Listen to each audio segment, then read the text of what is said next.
Come on, that can't be that hard. It's just 5 times fast, right? Toy boat, toy boat, toy boat, toy... Ah! Hi, I'm Gruffus. Welcome to Puppet Tabletop, and today we're going to be taking a look at Toy Battle. Toy boat, toy boat, toy boat... Blah, blah.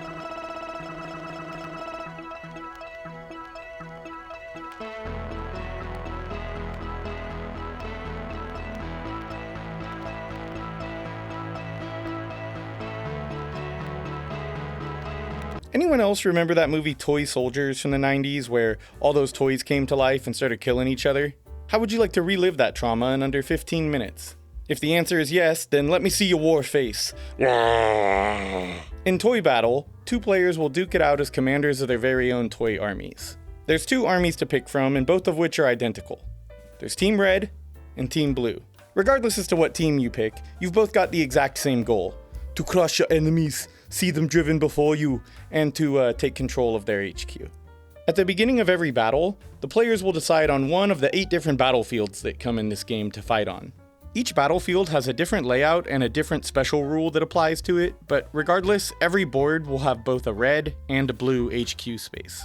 Each player will also have a pile of troops, known as the reserve, that gets shuffled every game and randomly has 4 troops removed from it.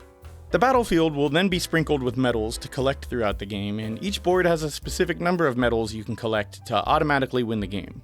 These medals are crucial to having a strong strategy in this game, but I'll get more into that in a minute. Each player will then draw 3 or 4 starting troops, depending on who is first player, and then the game begins.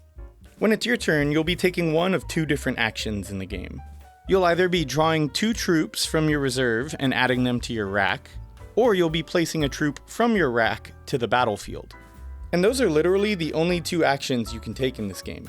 So, where does the strategy come in, I hear you asking? Well, all of the juicy bits in this game come in from 2 different aspects: the placement rules and the troop types. We'll go over placement first. Whenever you want to place a troop on the battlefield, there are some rules that you're going to have to adhere to. The first rule is that you always must place your troop on a space connected to your HQ. Basically, this means that if there's an empty space in the path leading back to your HQ, or an enemy troop blocking the path back to your HQ, then you can't place your troop there. All of your troops need to be in a continuous path from your HQ in order for you to place them somewhere. And the second restriction that you're going to have to follow for troop placement has to do with the troop's strength. You'll notice that every troop has a number above them. That number indicates how gnarly of a pump your troop has been getting at the gym. When placing a troop, as long as it's connected to a path leading to your HQ, you can always place any troop on top of an empty space or on top of one of your existing troops. But if you want to place your troop on top of an enemy troop, well, you can only do that if the unit you're placing has a higher strength value. For example, if the enemy has a strength 6 troop on a space and you want to try and cover them, you can only do so with a strength 7 troop. Congratulations, recruit, you now know all the rules of placement. Now let's move on to troop types. Both the red and blue armies consist of the same variety of troops. Each of these troops have a strength and a special effect that triggers when they're placed on the board. And these strengths and effects are always going to be the same across a single type of troop. You've got your strength 1 Skelly Bros that allow you to draw 2 troops when they're placed. There's these badass soldiers that are strength 2 and allow you to immediately place another troop. There's these beefy strength 3 knights that kill a single enemy troop in an adjacent space. There's these strength 4 parachute monkey pirates that can come in behind enemy lines, and they can be placed without needing to be connected to your HQ. There's strength 5 robots that allow you to randomly discard 1 troop from your opponent's rack. There's strength 6 unicorns that allow you to draw a single troop when placed. And there's a strength 7 dinosaur that, while being the strongest unit in the game, doesn't have any effect when played. You might be asking yourself, if there's a strength 7 troop and it's the highest strength in the game, how the hell am I supposed to beat that? You're only asking that because I haven't told you about the duckies. What if I were to tell you there were rubber duckies in your army that were so savage and brutal, so barbaric and bloodthirsty, that they could take down even the mightiest of foes? Well, they do exist, and they're here looking to chow down on some dino steak. You might notice that these rubber duckies have no strength indicated. That's because they're wild cards, baby! When placed on enemy troops, these rubber duckies don't give a crap how strong or how weak the opponent is. they're gonna mess them up regardless. Unfortunately though, while they can beat any opponent, they can also be beat by any opponent. So I may have overstated how good they are, but still they come in clutch when someone drops a dino. Don't underestimate them. Now at this point, from all the B-roll footage that's been included, you probably have noticed that every board has some special spaces on it. These spaces can do a number of different things depending on which battlefield you picked, but just know that they provide immediate effects every time you place a troop on them. The last thing I'm going to cover before I wrap up this overly complicated explanation of a rather simple game is how you win. Earlier I had hinted that there are two different ways that you can win the game, so I think it's time we get into those dirty deets. The first way is by conquering your opponent's HQ. If you ever manage to pierce through enemy lines and get deep enough to place a troop on your opponent's HQ, then you win the game. The second and final way to win the game is by collecting medals. In order to collect medals from the battlefield, you need to station a troop along every space surrounding a portion of the battlefield. So for example, in order to claim this medal, you'll need to have troops here, here, and here. If you ever collect or exceed the amount of medals indicated on the battlefield that you selected, then you immediately win. If a player is ever unable to take an action, then the game also immediately ends, and whoever has the most medals is the winner. If there's still a tie after this, then whoever was the one that ended the game is the loser.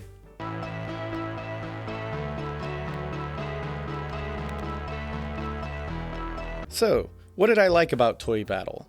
Well, first off, the strategic depth that the game manages to squeeze into 15 minutes is just wild. You're constantly trying to read your opponent while using that to make educated guesses as to what the next best move for yourself would be. And even though the game only has 2 actions to choose from, the constantly changing board state means every turn feels like a new puzzle you're trying to solve. If you decide to spend your action drawing 2 troops, you might be able to effectively plan a better turn in the future, but you'll also be sacrificing an action, which means your opponent's going to get 2 activations in a row without the board state changing. And if you decide to place a troop without having a strong rack of troops to follow it up with, you might be able to increase your board presence temporarily, but you're doing so at the cost of maximized efficiency. The game has such an engaging give and take element with just these 2 actions.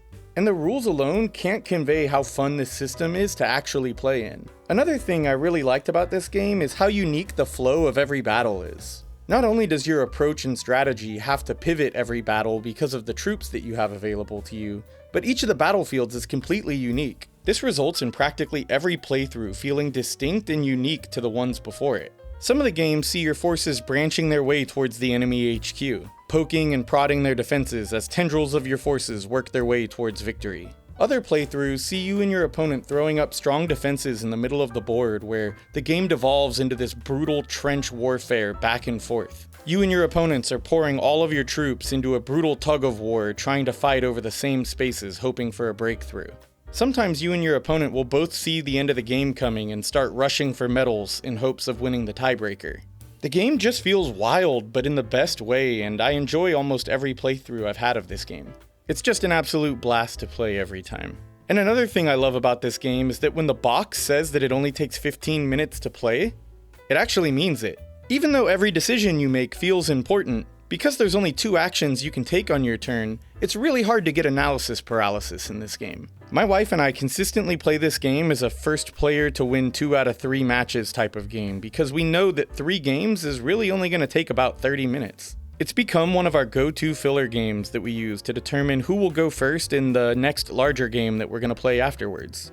Also, I love the fact that there's 8 different battlefields in the box. It adds so much replayability and variance to the game that I can see myself playing this game for a long time without ever getting bored of it. Plus, since the game is already so reasonably priced, the fact that it comes with so much content is really just an added bonus. This little box gives you a lot of bang for your buck. And with all that being said, you know what time it is? It's box time!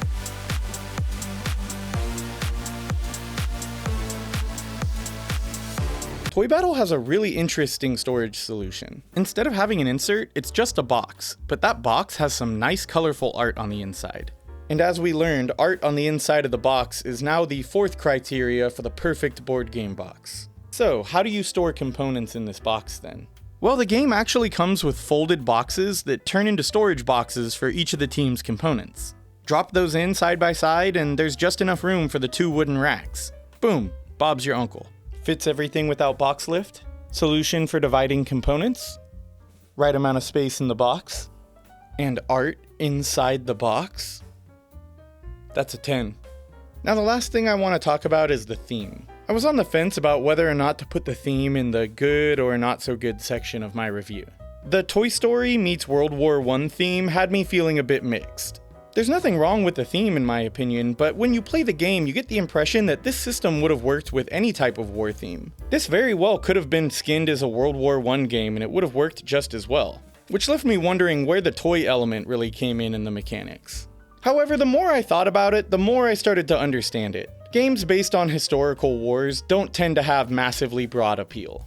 While historical war games don't necessarily bother me, I know that they're not the type of vibe that, say, my wife would be looking for if I tried to pitch a game to her. So I think adding the toy theme on top of this made it much more appealing to a general audience. And ultimately, it keeps the game light and fun, so in the long run I did decide, you know what, I think the toy theme is actually a pretty good thing. It makes me think of when I was young and I would line up all my action figures in the front yard and pretend that they were going to war with each other.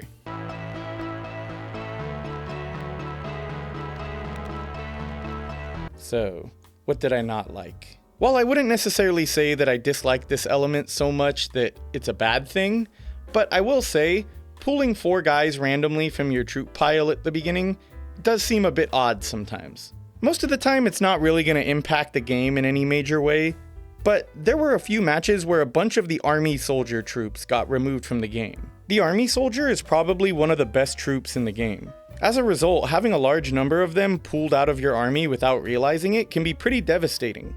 I think removing 4 troops is still a good idea because it adds some variance to the game, but I wish it was implemented in a way that reduced the chance of you removing multiple of the same units from your pile.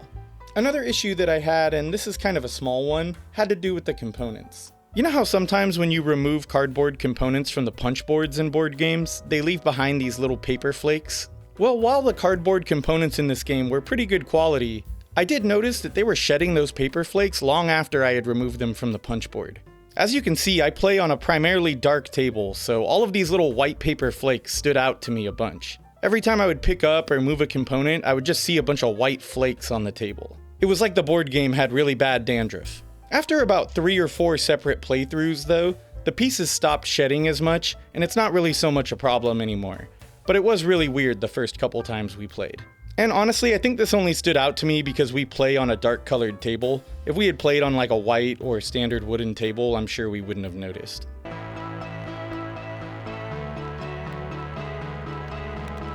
Now for the solo mode review, please welcome our resident solo reviewer, Mortimer. No, don't do this. You already said it was a 2-player game. Don't you dare ask me. Don't. I swear, Gruffus, don't say it. How's the solo mode? Ah, you little...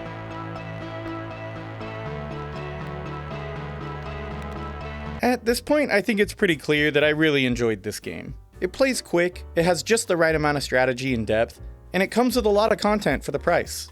I definitely feel comfortable recommending Toy Battle to anybody that's on the fence about it. It's a game that feels epic even though it's in a small box, and it's an easy game to break out with gamers and non-gamers alike. Toy Battle is 100% gonna be staying in my collection.